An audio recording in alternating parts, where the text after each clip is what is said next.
everyone. Thank you so much for being here with me today, actually with us, because there's always a guest with me. Thank you for being here on the podcast, on my YouTube channel. Today, I have a colleague, because I still see myself as a journalist. She's a journalist. Her name is Laurie Prichard. She's an Emmy Award winning journalist. She's the anchor of the morning show at KSL TV, which is an NBC affiliate TV station in Salt Lake City. But that's not why she's here. She's here because she lost her husband to suicide very recently. And I actually found Laurie when I watched her TED Talk. It's called What I Learned from My Husband's Suicide. And Laurie, thank you so much for saying yes and for taking some time. I know you're so busy. I know the life of a TV journalist, what it looks like. So thank you so much for being here with us. Happy to be here. Yeah. Well, I want to start with what I learned from my husband's suicide. The first thing that I thought when I watched your TED Talk was, this is so fresh. Yeah. How it was a month after he died that you did? It had been just a year. It had been a year. Okay, a year after he died, but still very fresh. And I could tell that it was such a hard thing for you to do. First of all, what made you decide to do the TED Talk? Actually, I was asked to do it.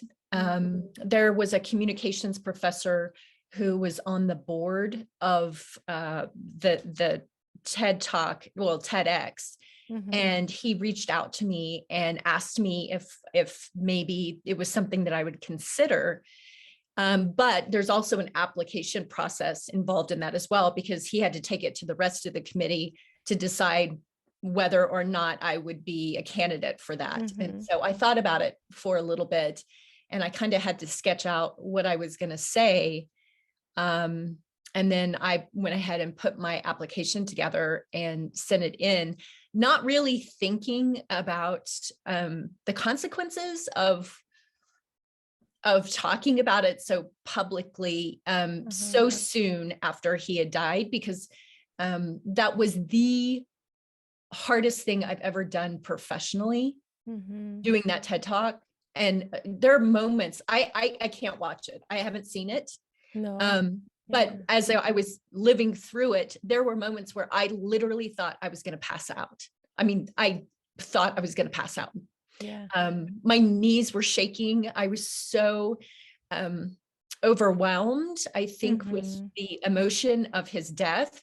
I'm not sure it was the best time for me to have done that. Yeah. But I did it, and it's done, and it's out there. Yes, and I have to say I could tell that you were, at moments you had to do some breathing and stop. And it was, I think, I've seen a lot of TED Talks and some of them on loss and grief, and because that's the area that I love to work with. But I think yours was the one that I saw more emotion. And I could tell that, wow, I don't know how she's doing this. I mean, it is so hard. Some of the feedback I got, somewhat, people write comments on YouTube, and someone, there were a few people said, "Oh, that looks so rehearsed." And I will tell you, what? Well, I memorized every word of that speech because there is no other way I would have gotten through it. So if it looked rehearsed in terms of the way I delivered it, it was, because I wouldn't have gotten through it in any other way. There was no other. I had to have it committed to memory, or I would have stopped in the middle, because it was so difficult to get through. Yeah. So that's when the journalist, having those skills helped, huh? Right. What was the impact of your TED Talk? Because I've talked to people here who had TED Talks before, and some of them said that it took them months, because they actually, I don't know if they did the same with you, but they ask you permission, can we publish when it's something that personal? And with one of my guests, I remember he said he kept asking them, no, please don't, please don't, please don't. And then one day he just said, you know what, yeah, just publish. Did that happen to you? And what was the impact that it had? Well, so my thought initially in doing that, my rationalization for it was, I need to make sure, like, I didn't get a chance to talk my husband out of suicide, Mm. and so I thought, if I can just talk one person, if I Yeah. can reach Yeah. just that one person, Yeah. Yeah. then it won't bring Travis back, but at least I've done some good somewhere, Mm-hmm. somehow, whether I know it or not. Mm-hmm. Yeah. And so I was like, publish it. Yeah, fine. And didn't really think much about it until it must have hit an algorithm somewhere Uh-huh. about 5 months after it was posted on Mm-hmm. YouTube, and it's also on Ted's website too. And Mm-hmm. somewhere, and all of a sudden, it's like the floodgates opened, and people started emailing me and messaging me, um, Oh. and even yesterday, I got an email from a gentleman in Canada. And I've gotten messages from people on every continent save Antarctica. I mean, Really? I just, Yeah. yeah. And it's hard because some people who message me, I can tell, are in real crisis, and I'm not Can't an expert. help. Yeah. And that's the most difficult part, is because I they need help then, like right then. And I can't, I don't have the tools. I can point you in the right direction, but I don't have the tools to talk you. I mean, I couldn't talk my husband out of it. Mm-hmm. How can I talk us through? I don't know. I don't have the answers. And so I try my best, and sometimes I'll hear back. I mean, I send, I answer everyone. It may take me a while, but the ones who are in crisis, I answer as soon as I see them. And sometimes I'll hear back from those people, and sometimes I don't. Yeah. And it really worries me. Yes. Yes. I That really understand. weighs on me. I understand because I get this kind of, because of Mhm. the work I do, I get Right. them all the time. And even though I am a professional, I do have the skills, but it's not even ethical for me to do that online with someone I've never met. And so it's really tough. Sometimes I go, wow, how do I respond to this? Right. Right. Yeah. Because it's about sending them to resources, Right. right? And Yeah. sometimes I don't know, I don't even know where they are. And Mhm. it's really tough. But yeah, like you, I reply all of them. But what about the replies that you got from people who were grieving and had lost someone? Because there are two. It's like my podcast, right? Two Mhm. kind of audiences, right? Right. One are the people in crisis, but also those who lost someone, a loved Mhm. one, to suicide. So how is the response from the Um, I think everyone says this, and I'm going to say it, and it's almost a cliche, but this is a club that no one wants to join.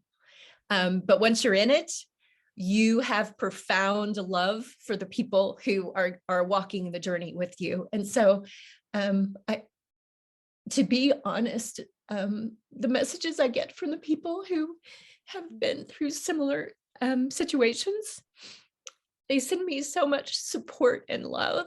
I mean, I Yeah. feel like I'm supported by people I don't even know. Mm-hmm.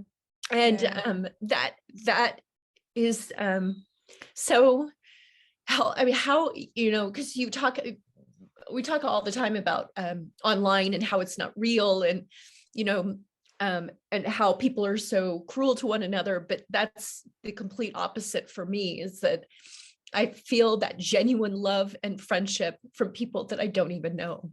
And that Mm-hmm. has helped. It helps. I really try to learn from some of those Mm-hmm. people.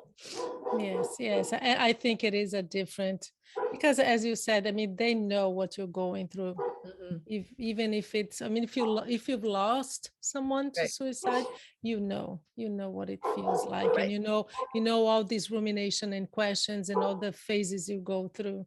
So, Laurie, let's talk about your husband. Let's talk about Mhm. Travis. I think it's important to do that because many times, and that happens with any kind of grief, we believe that, okay, the person died, the best thing to do is just forget about it, put them in a drawer, close that drawer. And I think it's so important to remember, Mhm. especially with suicide, because unfortunately what happens when someone dies that way is that that's what they're remembered for. And that's so unfair. Yeah. So tell me about him. What was his life Um, he like? he honestly, truly was the kindest person that I have ever met. Sometimes you meet those people in the world and you think, are they really that good? Are they really that good of a person? And he truly was the had the softest heart. And I, and I that's the thing that I think I miss most in my life, is the kindness that Mm, surrounded me. And he was an athlete. He was a star athlete. mm, Growing up, he played football. He played football in college until he was injured. Um, my son said last night, we were talking about him, and he's like, why did daddy always know the answers to everything? And it made me laugh because he read a lot. He spent a lot of time learning about different things, whatever it was. And so my son said, when I asked him a question, he always knew the answer. And I'm like, yeah, that's pretty much what he was like. And he was just curious about the world. And um, but more than anything, the kindness. And he would have given you anything, whether it was a stranger or a friend. He would have bent over backwards for you, because that's just the kind of person that he was. It just, and in some ways, I feel like he felt the weight of the world on him mm, as well.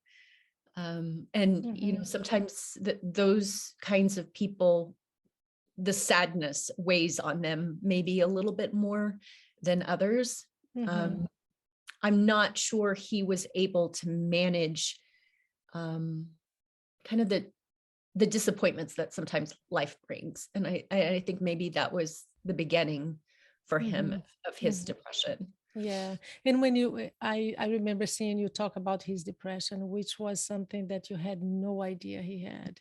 Mm-mm. And I'm sure that for so many people watching, they'll go, how can you not Right. notice? Yeah, Yeah. and it's natural. It's not a criticism, because it's Yeah. hard to believe that Right. you wouldn't notice, right? Right. I remember I talked to Andrew Solomon. I don't know if you read his book on Mm-mm. depression, Noonday Demon, The Noonday Demon. A great book on depression. And he does a lot of, he's a speaker, and he was telling me one day that he was talking about his depression, and this couple afterwards, they had a break, and this man came to him and said, it's so hard for me, I have depression, I've been married to my wife for 20 years and I just cannot tell her. Mm-hmm. And he Yeah. talked to him and then went away, finished the talk. And then afterwards, when it was finished, this woman comes to him, says the absolute same thing. How can you give me, I don't know, how can I talk to my partner? Because it's Mm-hmm. hard for me to talk to him. Mm-hmm. Mm-hmm. And then he says that he talked to her and then she left. And the same guy who had talked to him halfway through joined her. That was a couple. Oh my, Both of them had depression. Neither one knew. wow. It's just when I remember until today when Right. he told the story. So what? Right. So it happens. It happens. So now that you look back, do you see signs? Is it easier? Yeah. Because it's always easier. It's the same with suicide in retrospect, Right. right? But what happened afterwards when you So found out? I think his depression manifested itself in a different way. So we were married almost 15 years, 2 months shy of our 15-year anniversary. And so I remember when I was pregnant with our son, at the time, he was really depressed. So I knew he had bouts of depression. It was always linked, though, to his job. At the time, he was not happy with his job under any Mhm, circumstances. His boss was not nice to him. It just mhm, was a bad situation, and mhm. he was really depressed. But it was cause and effect. Didn't like his job, and he was depressed. Then he got a new job.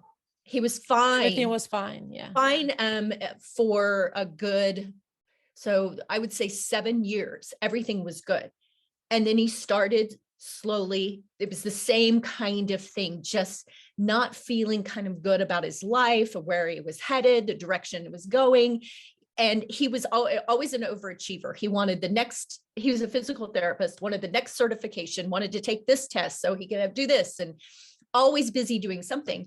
And he just started beginning to feel like he was maybe spinning his wheels in the job he was in. And again, cause and effect. He wasn't happy with his job and the depression.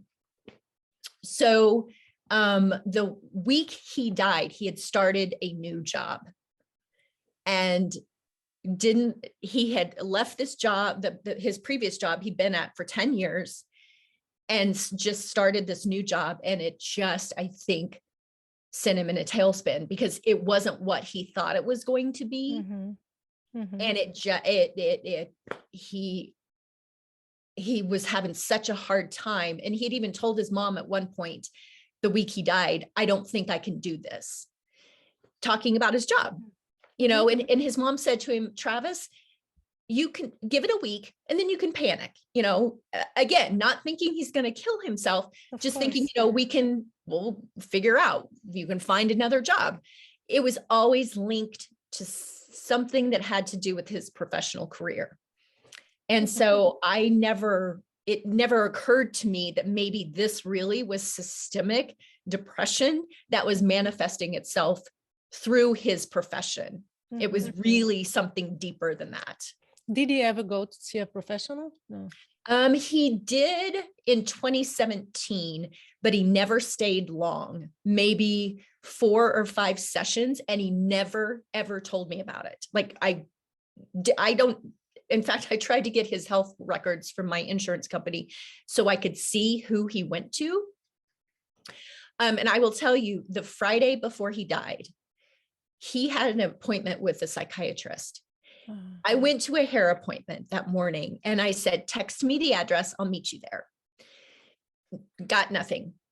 I texted him later. I said, hey, send me the address and I'll meet you there.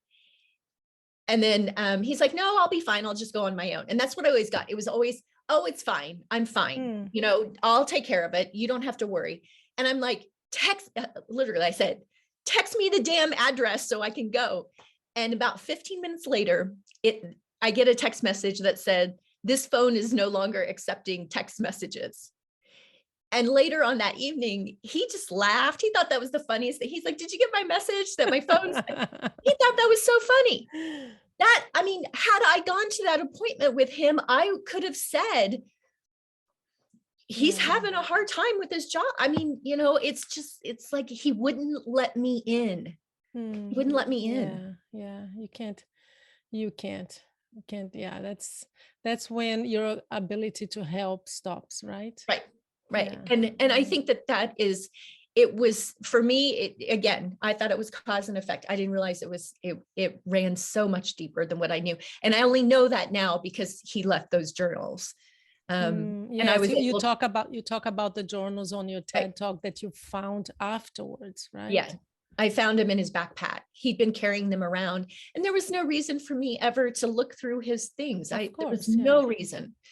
So when I found them and read them, it was really eye-opening because his depression was a lot deeper and it had some to do with his job, but it wasn't everything. He was really questioning him as a person. Do you mind if I read something he wrote? It's no, something you already go shared. Okay.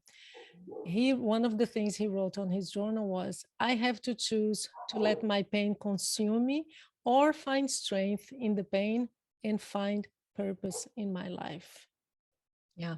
So he was struggling. Yeah. He was trying to find purpose, right? He was trying to find a way out, but it seems like couldn't. Yeah. There was one entry. So this was in 2017. My son and I had gone to San Francisco for the day. And there's an entry in the journal that he can hear our daughter downstairs, and she must have been watching TV because she was laughing. And he said, I can hear her laughing. Her laughter is keeping me going. And the way he was writing that, I don't know if had I taken her that day, we might have come home to him having killed himself, because he was really struggling and using his daughter's laughter as a reminder. I got to stay alive. I need to stay alive. I mean, it Yes. was Yes. just the torture, the self-torture that he was putting himself through. It was painful to read. Yeah. And I remember I think he used the expression, the bully in my mind or something like that. the bully in his brain. He called My he had a brain. bully in his brain, but that's not something he ever told me. That's not, it was something he talked to his mom. You know, he used to say to his mom, I have a bully in my brain. Mhm. But I didn't Laurie, know. how was the aftermath of suicide? Because this is a very different experience for those who go through it. Some they meet rejection, they meet blaming. Others they have a lot of support. And you being a public figure in your town, how was that for you? You know, it's funny because so I never it never dawned on me or occurred to me to blame anyone. And I guess because I am a journalist and I ask people to share really intimate details of their life with me, that I felt like this is something that I can share with people, that I felt like it was disingenuous of me to say, well, I'm going to hide this because I'm ashamed, when in reality, I ask people all the time to share things with me. So it was like, I'm going to talk about this.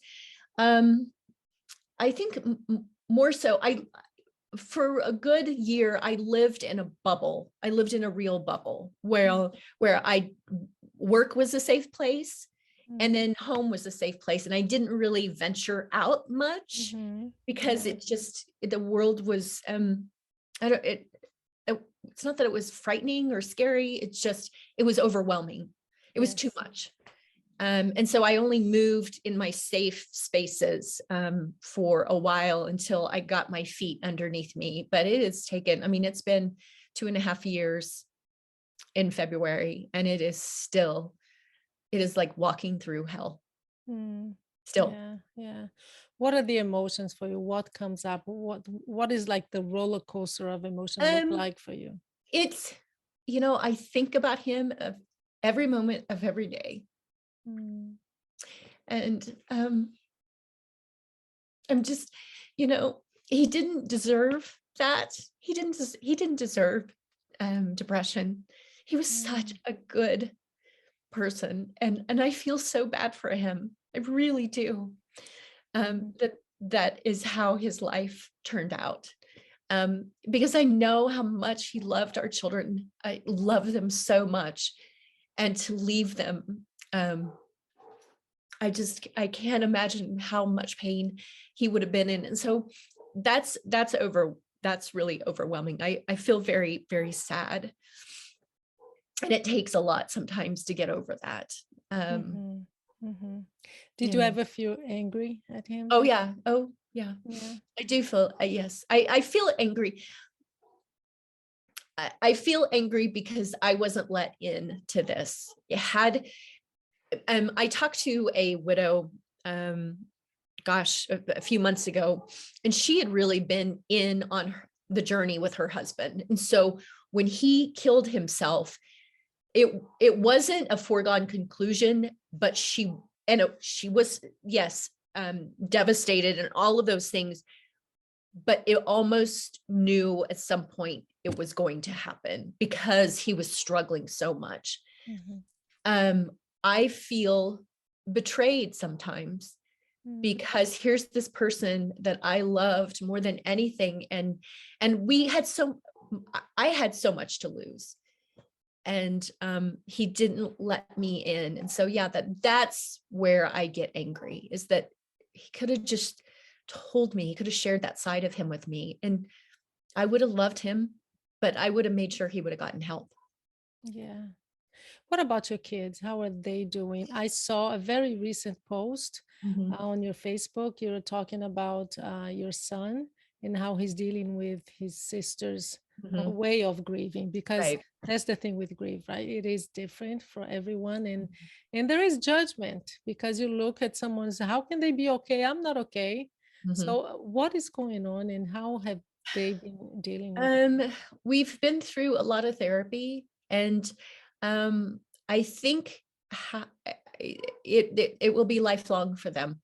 It will be, and I'm very adamant when I say to them that this isn't how your life will turn out.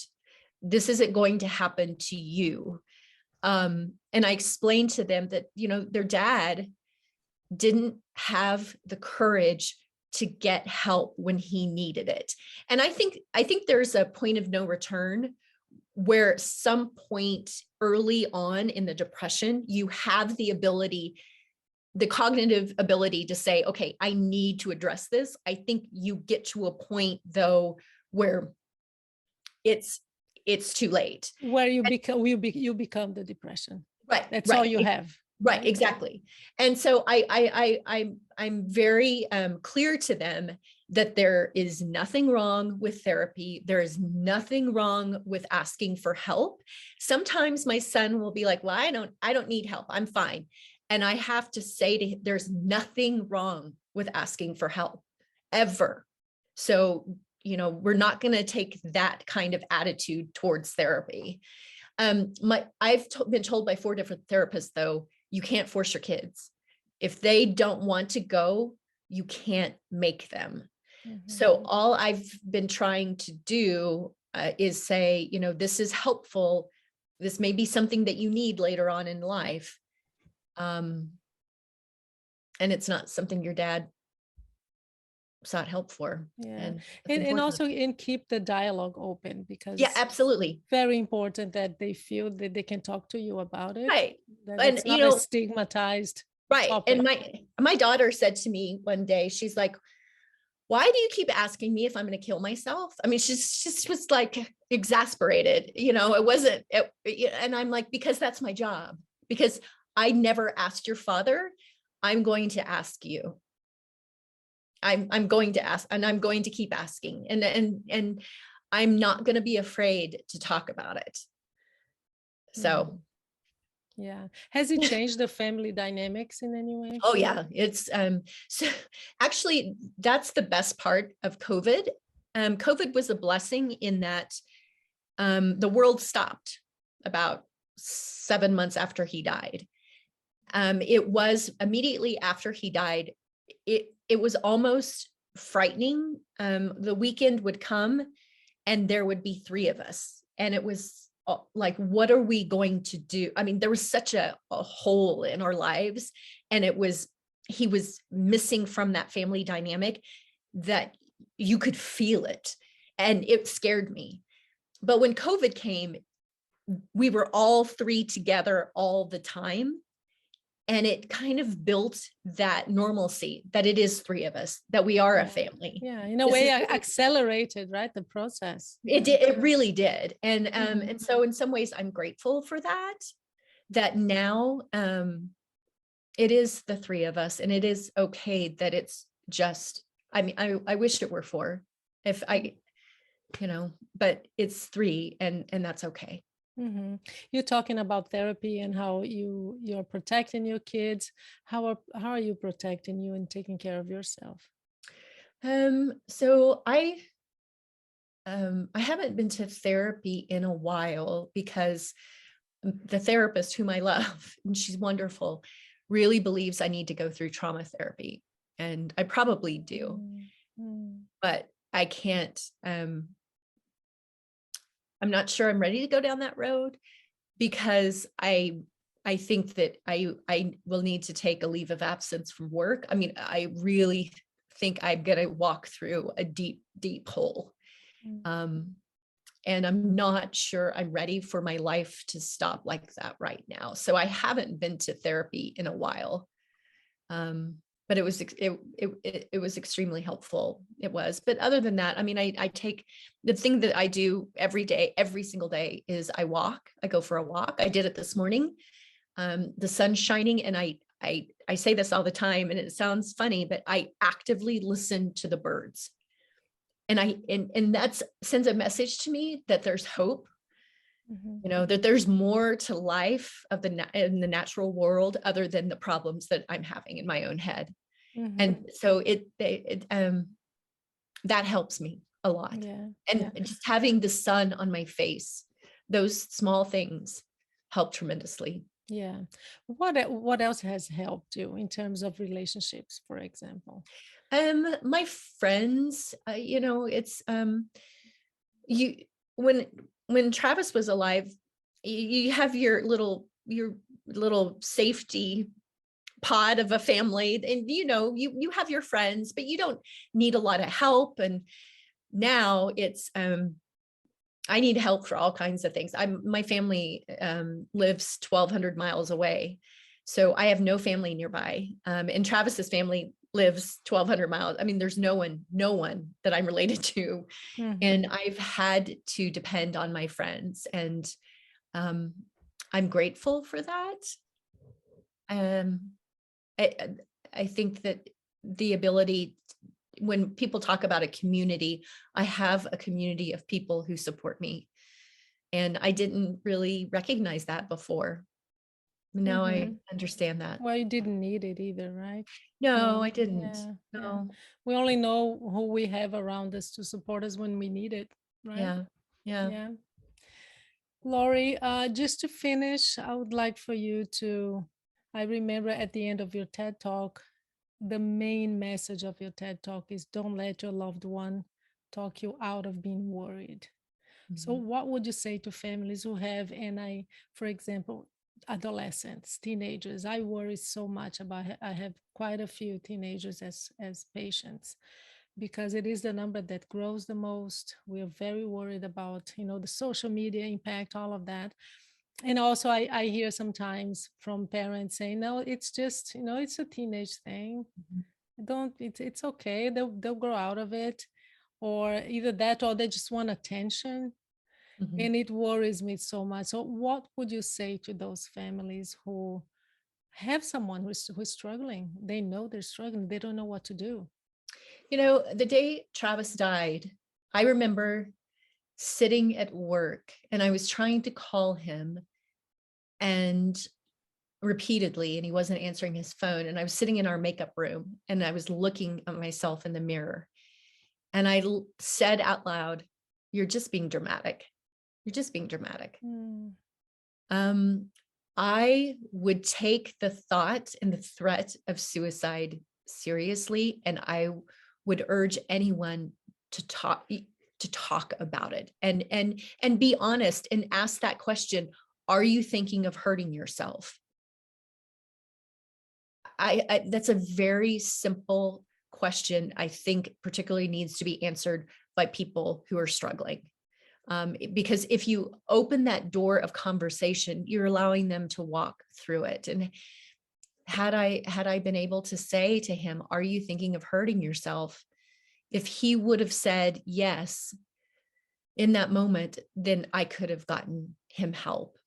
And mhm, you know, you're not someone who's already thinking of suicide. You're not giving them the thought of it.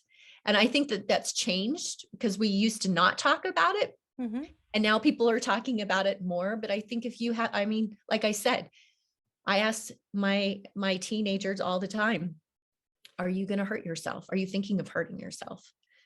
um, and I mhm, would urge anyone who had take it seriously. Take it seriously, mhm. Yeah, because I don't want you to be the one who goes home one day and, you know, finds your loved one is dead. yeah. Laurie, thank you so much. One last question. On your TED Talk, you have some gifts on the table because he died on was it your birthday? It's my birthday. Yeah. Wow. Yeah. You say I have not been able to open those boxes. Have you? Mm-mm. Not No, yet. they're sitting on my nightstand. No. And I will tell you, I probably won't ever open them Mhm. because Yeah. I'll never get another gift from him ever again. So if I keep them unopened, then there's Yeah. that opportunity. Yeah. So no. Thank you so much for this has been hard for you. I can tell. Sorry for that, Yeah, but it's okay. it's going to help a lot of people. And Right. I know that's why you said yes to giving me the interview. So go take a breath, go for your walk, look at the sun that you love so much, have some coffee or whatever else you need. I'll be okay. I'll be okay. Thank you so much. And you have a good day. Okay. Thank Okay, you you. too.